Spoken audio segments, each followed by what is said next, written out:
ఏ లక్ష్మి ఎక్కడున్నావు? ఒకసారి ఇలా రా అమ్మా. ఉన్నదే మా అక్క వచ్చింది. కొద్దిగా ఫ్యాన్ ఆన్ చేయము.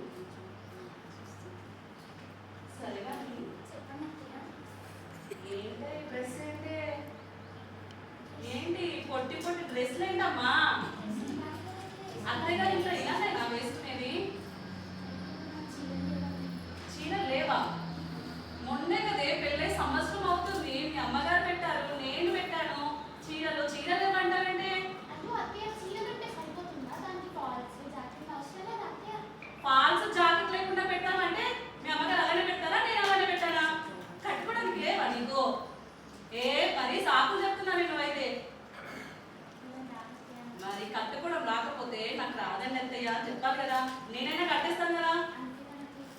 ఇప్పుడు చెప్తున్నానంటే నేను అడిగిన తర్వాత. సరే కానీ ఆ జుట్టు ఏంటి అలా విరబోసుకొని వచ్చావు? తలంటుకుంటే కనీసం ఒక క్లిప్ రబ్బర్ బ్యాండ్ పెట్టుకోవాలని తెలియదే? హడావిడిగా వచ్చినా కూడా అత్తయ్య గారు పిలుస్తున్నారు కాబట్టి ఒక క్లిప్ అలా పడేసుకొని రావాలి. వచ్చే లక్ష్మీదేవి కూడా ఇంటికి రాకుండా వెళ్ళిపోతుందమ్మా నీ వల్ల. ఇంకా హెయిర్ డ్రైయర్ కావాలమ్మా. నువ్వు ఏం చేస్తున్నావేంటి? మాకేమన్నా జాబ్ చేసి సంపాదించి పెడుతున్నావా? ఇంట్లో కూర్చొని జుట్టు అలా పెట్టుకోవడానికి. సరే సంపాదించకపోయినా పర్లేదు, ఇంట్లో కూర్చున్నావు కదా. మరి హెయిర్ డ్రైయర్ కావాలి మళ్ళీ నా కొడుకుతో ఎందుకో. సరే కానీ పూటకి ఏం చేస్తారండి? దొండకాయ అదే మరి అడిగిగా ఉండొచ్చు కదే. దొండకాయ ఎందుకు ఉండాలి? నాకు ఇష్టం అని చెప్పాడా? అమ్మ వాడంటే వాడికి అసలు ఇష్టం ఉండదు దొండకాయ. వాడు ఎలా చెప్పాడే? అసలు వాడికి దొండకాయ ఇష్టం ఉండదు. పెళ్ళై సంవత్సరం అవుతుందో అమ్మో అమ్మ నా కొడుకుని ఎంత బాగా చేస్తావంటే. నీ వారంటే వాడు ఫస్ట్ నా కొడుకు, నా కొడుకు తర్వాత మీ ఆయన. పెళ్లి చేసుకున్నా లక్షలు కట్టుకున్నా ఎక్కడ పెట్టేసుకున్నా మొత్తం నీకే కదా గోల్డ్ వేయించుకున్నావు. నాకు ఇచ్చారండి మరి అన్నింటికి. మరి అలా చెప్పు. నా మొగుడు అంటావేంటి ఎంతసేపు? సరేలే అమ్మ తల్లి నీతో వాగి వాగి నాకు అలుపుస్తుంది. కొద్దిగా కొంచెం మంచిని తెచ్చిన మొక్కలు కొట్టవే. దీంతో రాలేకపోతున్నాను బాబోయ్.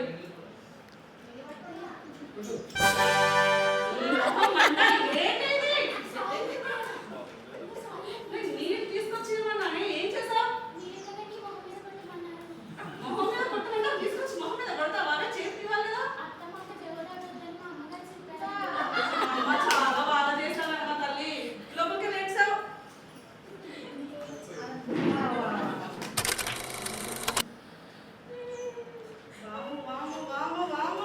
ఏమైంది అలా ఏడుస్తున్నావు?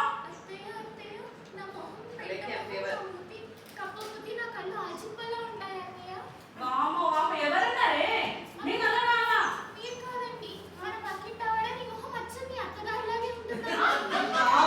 దాని మొహం ఎవరు చెప్పారు కదా? అయినా బయట వాళ్ళ మాటలు ఎందుకు నమ్ముతారు? నువ్వు ఇరుగు పొరుగుతో ఎందుకు సోది చెప్తున్నావు? నేనేం చేశాను? వాళ్ళతో సోది పెట్టాను. వాళ్ళు నా మీద ఇలా సారి ఆడుకోసుకుంటున్నారు. వాళ్ళు చెప్పిన మాటలు వినకే. నేనేమన్నానే?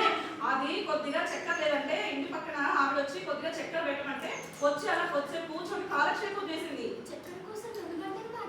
అరే వాళ్ళ ఇంట్లో చెప్తుంది ఆయన నేను నాతో పోల్చుకుంటానంటే నేను అత్తగారిని. నేను కొద్దిసేపు అలా కూర్చొని కాలక్షేపం చేస్తా. నువ్వెందుకు? నేను ఎలా కాలక్షేపం చేసుకున్నావు వెళ్ళావా? భలే చేశావమ్మా. నేనే కొద్దిసేపు అత్త నేనేం చేయాలి చెప్పు. కొద్దిసేపు తన ఇంట్లో విషయాలు చెప్తుంటే అలా వినుకుంటూ కూర్చున్నాను. అయినా నేను పెద్దదాన్ని అత్తగారిని. కొద్దిసేపు అలా మాట్లాడుతున్నాను. నువ్వు నన్ను చేసి నేర్చుకుంటావేంటే? అసలు కోడలా ఉందమ్మా తల్లి, అత్తగారులు అవుతూ. అమ్మా నీతో పడలేకపోతున్నా నేను తల్లి. వదిలేసే తల్లి, నీ పని నువ్వు చేసుకోవా?